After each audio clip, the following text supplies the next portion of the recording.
the warmest welcome to you for joining us on our 200th Swarf and Chips episode from the home of Great British Sports Cars. We have a real treat lined up for you because we're going to be finding out how these cars are made from scratch here in the UK. And then for the second half of the show, we'll be heading to Blyton Park racetrack and putting these cars to the test in the fastest lap competition. Look, there's some fantastic prizes that we're going to be giving away throughout the show, so keep an eye out and get your guesses in. Hold on tight. Welcome to this week's Swarf and Chips.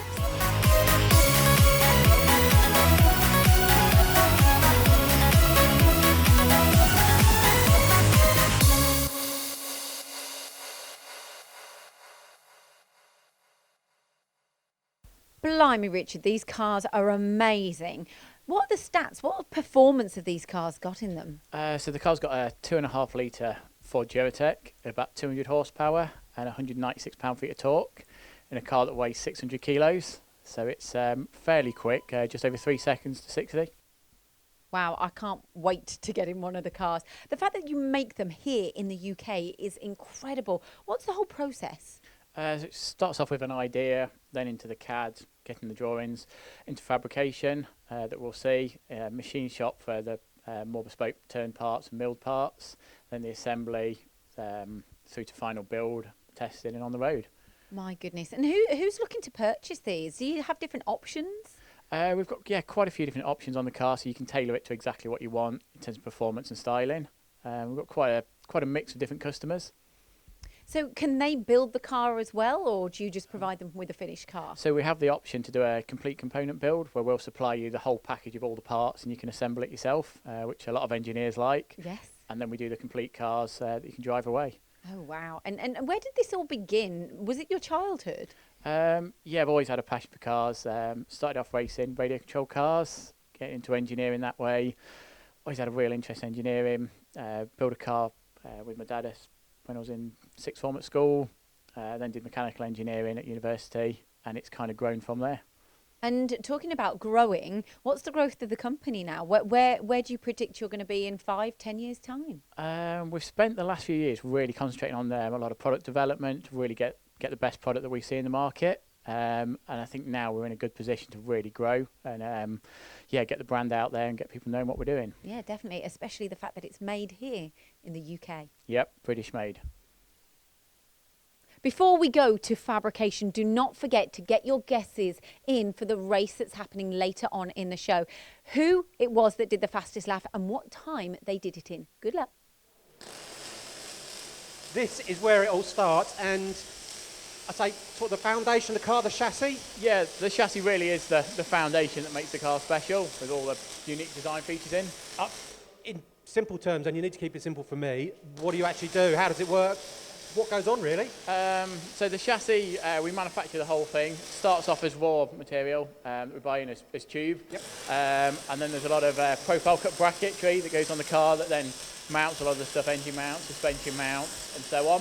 Okay. So tube, I'm assuming just very basic, cut with saws. Yeah. How are these manufactured? Tube's pretty basic, just cut on a cold saw. We've got a bit of automation in that, but it's mainly manual.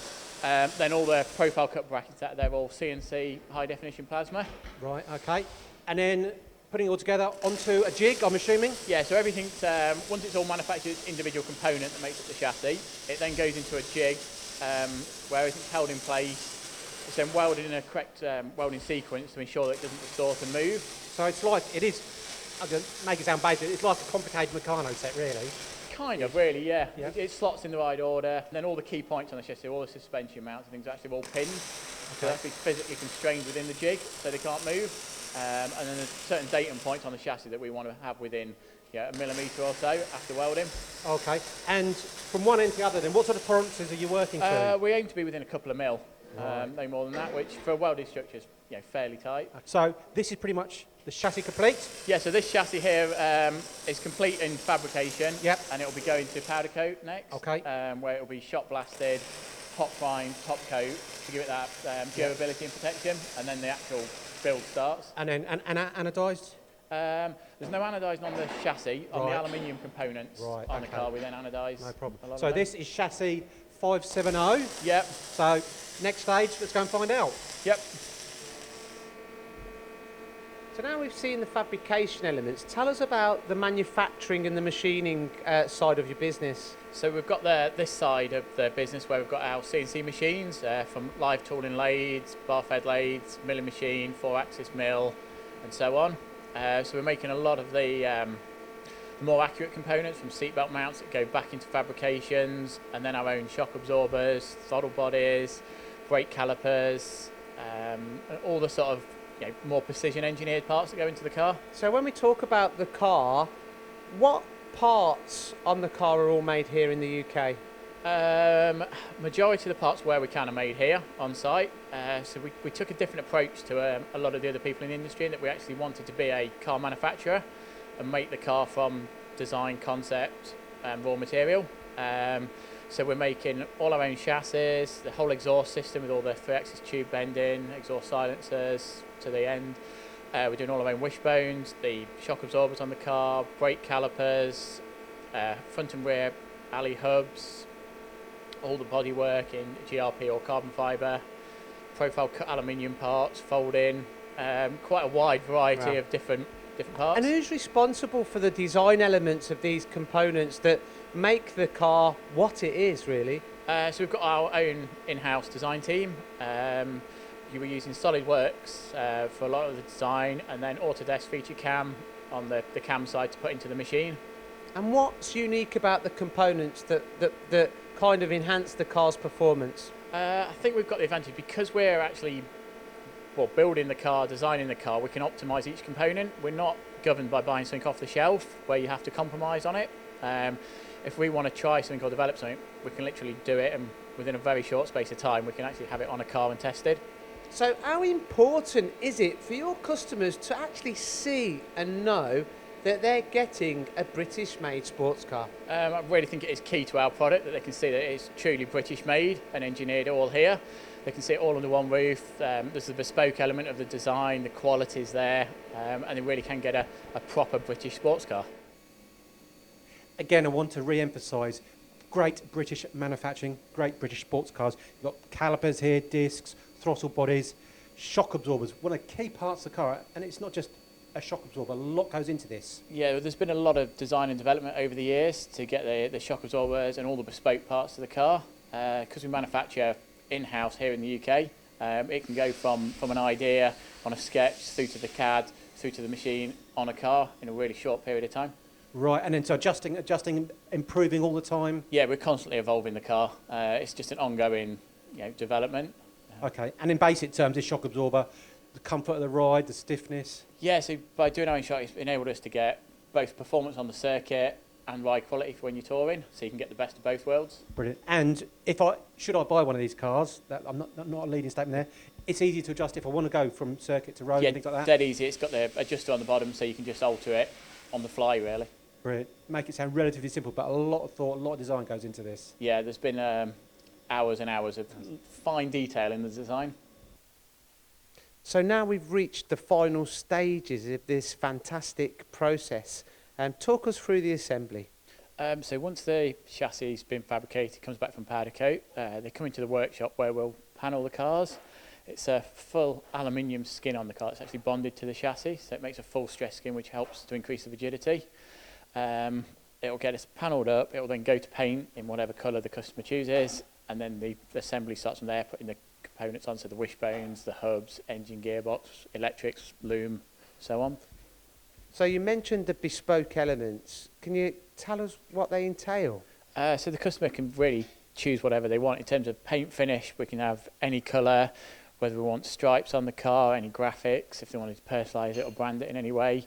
There's the stitching on the seats, the colour of the leather and the vinyls, whether you want carbon fibre panels inside on the dash, and then a lot of the billet components we make, we can choose the anodising colour. And can you tell me a little bit about the additional components that you put onto the engine? So we get the core engine, if you like, from Ford as a crate engine, and then we customise it. We swap the sump to our own billet alley sump, fit throttle bodies on it, a lot of little bespoke parts and that, just to make it fit in the car nicer, get more power from the base engine as well. So what are the lead times for a factory build? It depends a little bit where we are on our production schedule and waiting list. Generally, it's about 4 to 5 months once we actually start the build. And that's going right the way from the chassis through to being registered. And where do you sell the cars? Is it just in the UK? It's mainly in the UK, but we've got cars going all over the world. This car behind me is actually going to California to become our new demonstrator out there. We've had cars in New Zealand, Australia, all over. What superb endorsement for UK manufacturing. Well, now you've seen how these are made, let's go and put the cars to the test. Come on, Richard, you lead the way.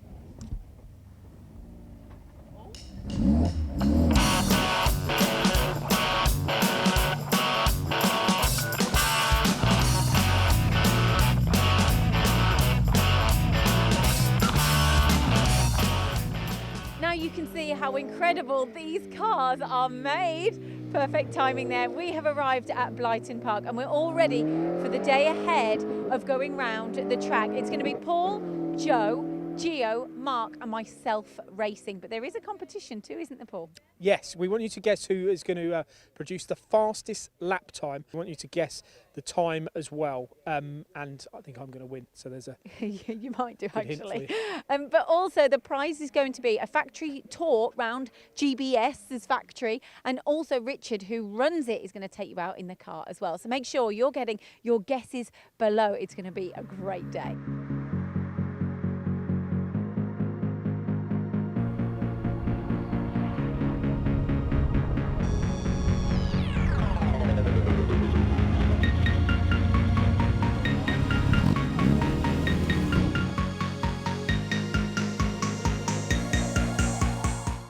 Soon it was time for me to join Richard in the car to set the target lap time, and the nerves were kicking in.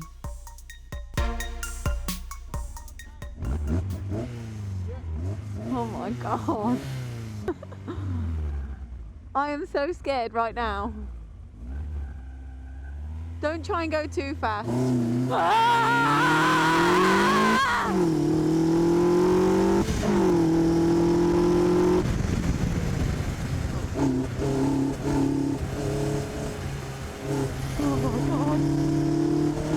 All over the place. Keep that wheel for us.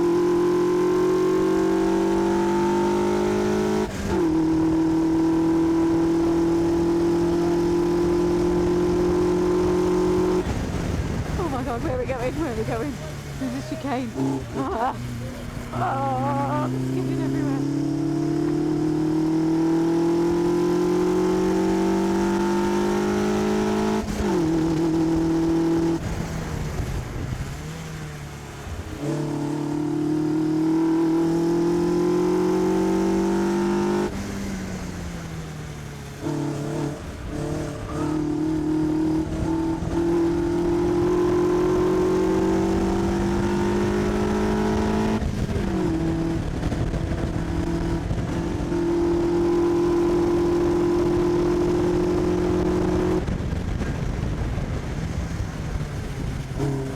Oh my God!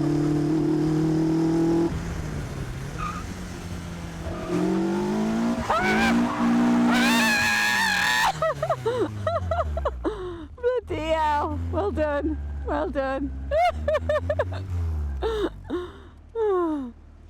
Lyndsey, Richard, the flying laps completed very fast. The actual time was 1:24.22. It looked like you actually made a big mistake at the end after you crossed the line. Was that intentional? Just for dramatic effect. Well, it's definitely very dramatic. What did you think of that, Lynn? Yeah, I don't know if my heart is still beating now, but I'm okay. I'm here to tell the tale. It was amazing. So there you are, 1 minute and 24 seconds to beat. How close will we get to Richard's lap time? Get your guesses in for who will set the fastest lap and their time to the nearest second. Don't forget the winner gets a factory tour at Great British Sports Cars in Nottinghamshire, plus a white knuckle ride in the GBS Zero car. And the top 10 runners-up will get a limited edition Interco Swarf and Chips baseball cap. Well, Richard, now we've seen the car being made, but we're here at the racetrack. I can't believe it's actually happening. And you've done your track as well. 1:24, that's incredible. How do you think we're all going to fare today? Oh, I'm not too sure. The weather's looking a little bit grey, so Yeah. it could be interesting. Yeah, and what about the track itself? What's good about this track? Blighton Park, it's an ideal little track for testing and that, especially the first time you can really push to the limits without Yeah. worrying about hitting anything hard. Yeah, I'm worried about rolling the car, to be You've got honest. no chance of rolling it. Oh, why? Why is that? Because the cars are so light and really low centre of gravity, Yeah. you'd have to do something very bad. Oh, to, gosh. to Oh, roll it. So what is your expectation? Who do you think might do the fastest lap out of us all? It's really hard to say. I think there could be some surprises though. Really? Yeah. Okay, well, I'm super nervous anyway, so I'm very excited. Let's see who's going to go on the track first. So the driver's briefing gets underway and there's a little bit of nervous laughter going on amongst the MTD team. And I think those nerves are justified with rain just starting to fall. Surely track conditions are going to be tricky. Paul Jones getting suited and booted. He's going to be the first out there. How will he cope? Paul, it's getting competitive now. Like Richard's just done the fastest He lap, was set slow, the wasn't he? I scene. couldn't believe how slow he was. 124.22. Paul, That's ages. When I went round there earlier, I'm sure when I was in the car with Richard, we went round faster than that, and I'm sure I could go faster again. do you think you're going to win? Yeah, I mean, car racing is about courage. It's not really much skill in racing. No, I'm deadly serious. It's more about courage. You've got to think that it's what extra lengths you're prepared to go to round a corner.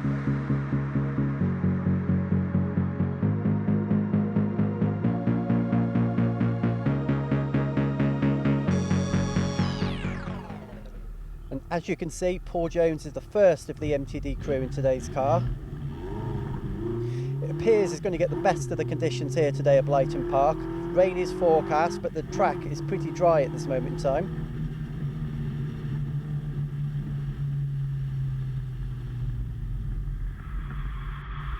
Oh, and there's a spin. What's happened? He's spun it already.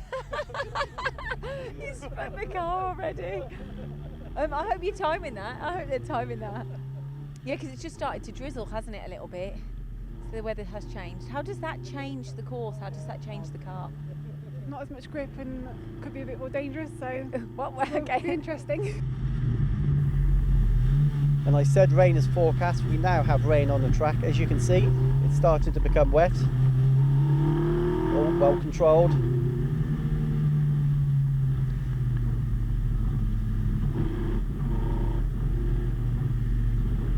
Now Paul does fancy himself as a bit of a driver. In fact, he has himself as a narrow favourite for today. But we're one spin in already.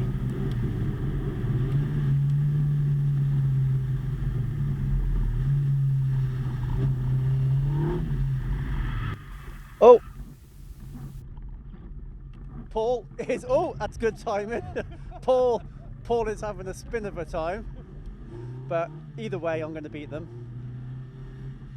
Oh, if he could keep it in a straight line, he may have a chance today.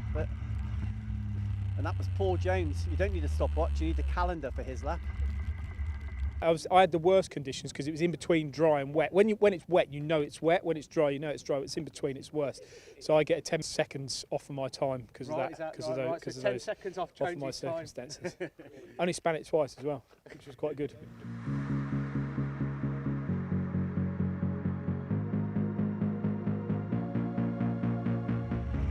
And second on the track today is Mark Deadman. Now Mark has got a bit of experience on the motorbike. Oh, maybe he should stick to a motorbike.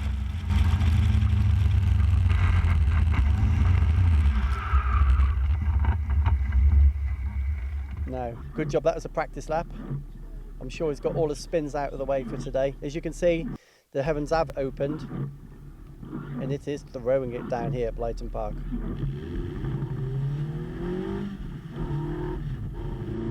A good start coming into the first corner. There's a lot of rubber on the track from when it was drier earlier on in the day, and now it is like ice. Tidy enough through the chicane, now up to the back straight.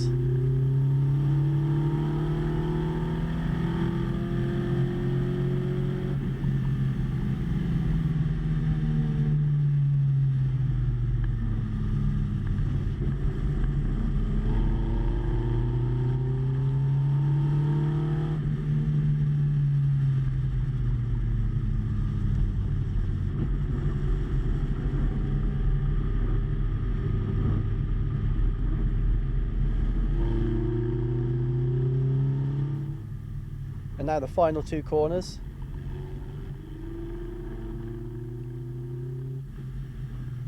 And across the line for Mark Deadman. Will he be quick enough to go ahead of Jones? Mark, how did your lap go? Well, as you can see, it's raining, and I've probably got the worst conditions out of the guys so far. But as you can see, Joe is actually driving it like a tractor. Well, Mark, I hate to say it, but you actually spun as well, didn't you? Yeah, but the thing with it, that was my sighting lap. So I spun twice just to get to where the level is, and obviously fine margins, like a bit like precision engineers, fine margins.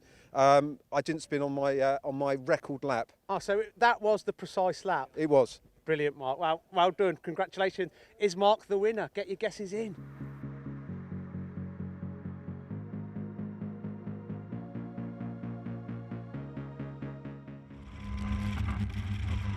So it's Joe's turn on the now very slippy track.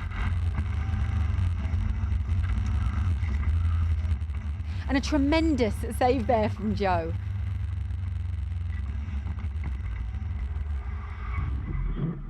But now it's time for him to go for it. Good clean start.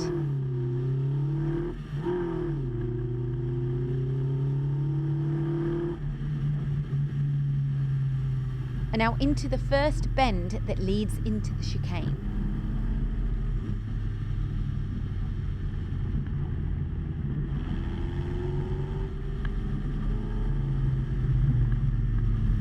Out onto the far side of the circuit.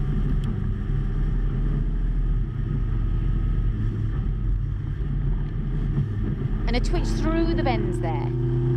Well controlled. As you can see, the time is running down for Joe, the tractor driver. As we can see, the conditions aren't too good, to be fair to him, but I must admit this is the only lap so far that he has not spun it, so that's good.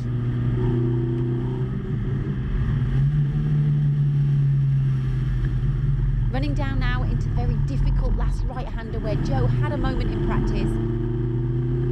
And he's through.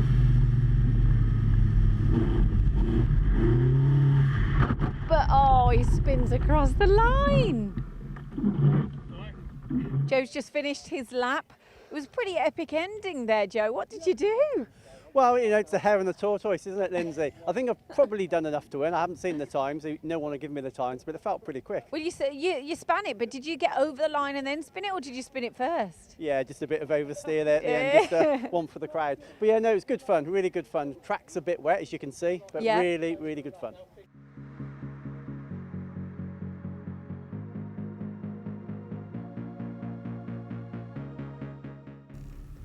Next in the car, MTD's very own Lyndsey Vickers. Oh, off to a solid start. Quickly through those gears. As you can see, we've had a bit of a break. The track has dried out a little bit and may work in Lyndsey's favour.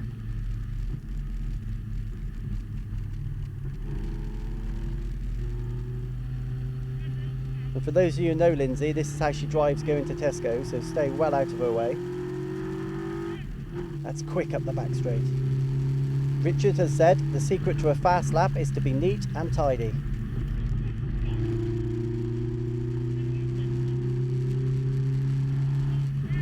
There's a lot of talking going on in that car. Round the penultimate corner. That's one to go. And over the line for Lyndsey Vickers. That looked quick. Lyndsey, how did that feel? Amazing, like I'm literally shaking. That was incredible. Did it feel fast? Yeah, really, really fast. We just did a few laps as a warm-up and then we got there eventually, so shaking.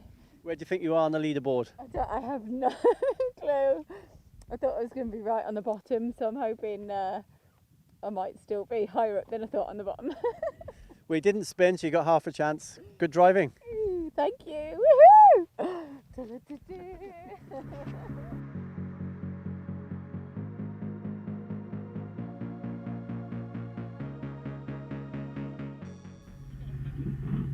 So we're here back on the track at Blyton Park.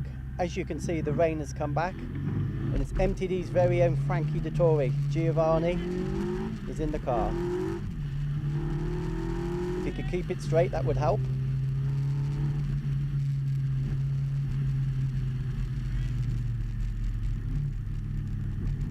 Wow, I think Frankie could get round here quicker on his horse.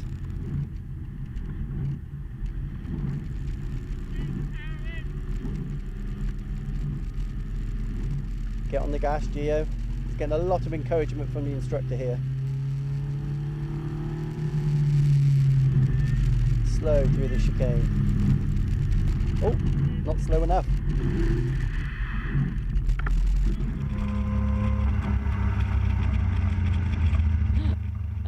Here he is, the G-Man. He's coming in. He knows that you spun it. He's going to spin it. Yay!